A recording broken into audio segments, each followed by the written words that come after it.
John had believed the war was behind him long ago. But that night, when an old, unmarked truck rolled slowly to the edge of the forest without headlights, he knew a new battle had just begun. Mary was clearing the dishes when she paused. Without a word, they both moved to the window. A group of men dressed in dark clothes were dragging a young girl out of the truck's bed. She struggled, barefoot, with her mouth covered. No cries escaped. "Should we call the police?" Mary whispered. John glanced at the clock. The nearest station was 40 miles away, and the mountain roads had been blocked by landslides last week. They knew no help would arrive in time. John opened the cabinet and grabbed his old Maglite flashlight he had used in Fallujah. Mary pulled an old folding knife from the kitchen drawer. No armor, no backup, just the two of them like always. They didn't know how the night would end. But John understood one thing clearly: if they didn't step out the door right now, tomorrow morning this village would wake up to a body, or worse. John and Mary were no ordinary couple. They had spent decades fighting in the U.S. military, carrying memories that no war could erase, days filled with gunfire and sacrifice. John, a former Marine, had sharp eyes and a small scar on his jawline, the mark of a fierce battle in the Middle East. Mary, a seasoned nurse, had cared for soldiers under the harshest conditions in Afghanistan, her hands strong yet warm like a mother's embrace. After retirement, they sought refuge in a small village tucked away among distant mountains, where life seemed peaceful, only birdsong and the whispering wind through the leaves. But beneath that calm, shadows quietly crept in. Without a local police presence, the villagers relied on each other, clinging to a fragile hope that nothing terrible would happen. John and Mary couldn't stay idle when rumors spread of missing women and when their eyes caught unfamiliar figures lurking at night. They knew that here, they were the last line of defense. Vigilance still ran through their veins, combat skills remained sharp, and most importantly, their hearts burned with a fierce desire to protect those they had come to see as a second family. That night, when strange sounds echoed from the forest, John looked at Mary with unwavering resolve. They were no longer soldiers on a battlefield, but their courage still blazed like an undying flame. With no modern weapons and no backup, just the two of them, armed with iron will, they were ready to face danger to preserve peace in this small village. The dark night cloaked the village, cold winds slipping through cracks like ominous warnings of the storm ahead. John and Mary sat together in their small home, listening intently to every echo from the dense forest. Suddenly, the roar of an engine broke the silence, followed by heavy footsteps and hurried whispers. John sprang up, his eyes flashing with determined fire. "Mary, we have to go out, now," he said, his voice low but firm.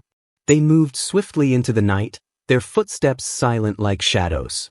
John gripped a large flashlight, its beam piercing the thick darkness. Mary followed close behind, clutching a folding knife, her heart pounding wildly, ready to burst from her chest. In the distance, beneath the dim glow of an old truck's headlights, a group of men dressed in black gathered. Their movements were cold, calculated, predators on the hunt. Before them, a young woman lay bound tightly, her eyes wide with terror, each breath a desperate plea for rescue. Mary's throat tightened with pain, but she refused to back down. John leaned close, whispering into Mary's ear, "They can't know we're here. We have to act fast." They hid nearby, watching every detail. Some stood guard, eyes constantly scanning, hands clutching crude weapons. Others hurriedly loaded their haul onto the truck, their faces marked by greed and cruelty. John recognized every sign, every ruthless gesture of human traffickers. No mercy, only money and power. The warrior blood within John surged. He and Mary quickly devised a plan. There was no time, no backup, only skill and unwavering resolve. "Let's make sure they know this village isn't their playground," John whispered coldly. As the traffickers began to move, John suddenly threw a stone at a nearby trash bin. The sharp clang shattered the deadly silence. The group spun around, startled and tense. "Let her go!" John shouted, shining his flashlight into the face of a guard. Mary lunged forward, cutting the ropes binding the girl.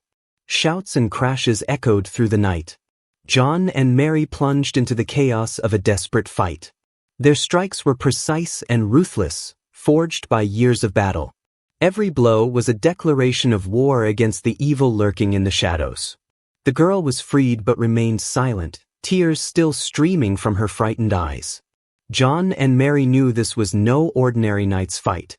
It was a battle to save the village's soul, to protect the defenseless. They risked everything to keep hope alive in the overwhelming darkness, refusing to back down despite the looming danger.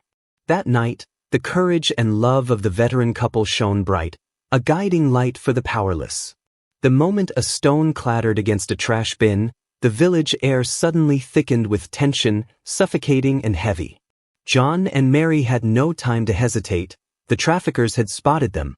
Sharp shouts echoed through the darkness, mingling with hurried footsteps and the rustling noise of frantic searching, making their hearts pound wildly. John gripped his flashlight tightly, its cold beam piercing through the dense night, shining directly onto the advancing shadows. Mary panted beside him, her hand trembling but still holding the folding knife firmly. "We can't afford to fail," she whispered, her eyes sharp as steel. Suddenly, one of the traffickers lunged straight at them, wielding a rusty knife that gleamed under the flickering light. John's reflexes were lightning fast, dodging the strike, then countering with a powerful punch that knocked the man down immediately. Alarmed screams erupted as the others surged forward like a furious wave. Mary didn't hesitate to jump in and help. She swiftly cut the ropes binding a trembling girl whose eyes were filled with terror. But when she saw the fierce determination on John and Mary's faces, a fragile spark of hope ignited in her eyes. The traffickers became crazed, shouting and attacking relentlessly, showing no mercy. John and Mary fought back with unprecedented intensity, every punch and dodge fueled by experience and unwavering resolve. The flashlight beam flickered wildly with their movements, painting a chaotic scene of light and shadow. A large trafficker swung a heavy wooden stick aiming to take John down. But John nimbly dodged and spun around, delivering a precise roundhouse kick to the man's head, causing him to collapse instantly. Mary stood right behind, ready to protect both the girl and herself from any surprise attacks. Amidst the chaos, John never forgot his most important mission, to keep the girl safe. He guided her with the flashlight beam, helping her step away from the dark trap. Though terrified, she walked steadier thanks to their protection and courage. Shouts, clashes, and heavy breathing mingled with the rustling of trees swaying in the night breeze. Adrenaline surged through John and Mary's bodies, fueling their strength to fight on, but they knew that even a small mistake could cost them their lives. In the shadow of danger, their will and love gave them strength. Not just for themselves, but for all those who could not defend themselves. This battle was far from over. John and Mary were the fiercest flames, lighting hope for the whole village in the midst of the dark night. As the first rays of sunlight pierced through the thin morning mist, casting a pale glow over the small village, the air grew tense, almost suffocating. Every sound became sharper, the rustling of leaves, the hesitant chirping of birds, and the soft sighs of villagers waking in worry. John and Mary stood by the main road, their eyes scanning the still-shadowed surroundings. They knew the human traffickers could still be lurking nearby, waiting for their chance. Suddenly, from afar came the powerful roar of engines, breaking the silence of dawn. Armored vehicles rolled into the village, their headlights blazing, sweeping through every corner and banishing the darkness and fear. John exhaled deeply, gripping his flashlight tightly. Mary squeezed the hand of the rescued girl, as if to pass on strength and peace. The soldiers quickly dismounted, their footsteps purposeful and professional. The platoon leader raised his hand, his voice clear and commanding, "No one will be left behind. This village will be protected." The engine noise faded as the vehicle stopped.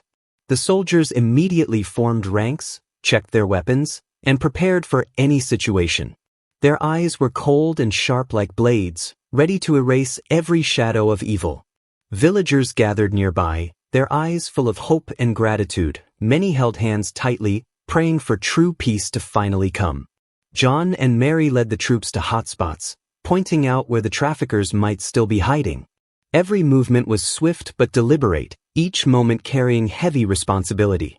Dawn brought not only light but also symbolized strength and an unyielding unity against evil. In that moment, John and Mary felt a stronger flame of hope than ever before, that the darkest days of this little village would finally be over. The story of John and Mary is not just a battle against crime but a vivid testament to the power of courage and determination. When darkness loomed and all hope seemed to fade, it was their steel will and compassionate hearts that ignited the light to protect the community and bring hope back to this small village. Soon after their victory, many journalists came knocking, eager to capture their story and share their bravery with the world.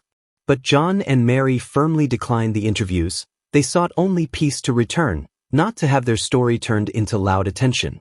They believed what mattered most was protecting the vulnerable and keeping the village safe, rather than seeking recognition or fame. Their spirit of unity and unyielding will serve as a powerful reminder that each of us can be a hero in our own lives, wherever and whenever. If this story touched your heart, please hit the subscribe button to follow more inspiring stories like this. Together, we will spread the strength of courage and the belief in goodness. Thank you for listening and joining us on this journey. Like the dawn piercing through the darkness, the bravery of John and Mary will forever light the path ahead.